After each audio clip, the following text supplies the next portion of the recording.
Tayari kikosi cha mabingwa wa kihistoria Young African Sports Club kimesharejea Dar es Salaam kutokea Dodoma, ambako jana tulipiga pale mchezo wa ligi kuu ya NBC na tukapata matokeo ya goli 1-1.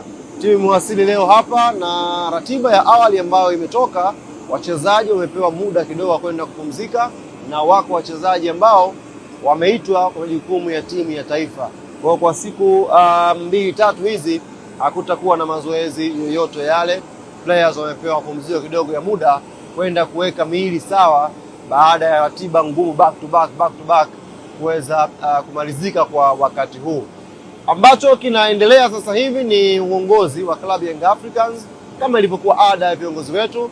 Umeshamalizika mzunguko wa kwanza na tumecheza pia mechi moja ya mzunguko wa pili.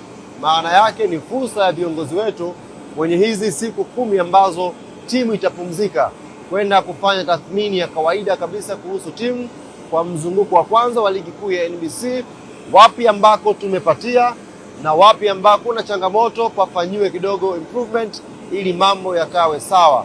Tumemaliza mzunguko wa kwanza kama Yanga tukiwa juu ya kilele cha msimamo, hatujapoteza mchezo wowote, bado ni unbeaten na Mungu ametujalia licha ya ratiba kuwa ngumu, majeruhi kuwa wengi kwenye timu yetu, lakini bado hatujaangusha point kwa maana ya kufungwa na bado hatujashuka juu kwenye kilele cha msimamo wa ligi kuu. Ukikumbuka msimu uliopita nyakati kama hizi, baada ya mzunguko wa kwanza tulikuwa tunakamata nafasi ya pili.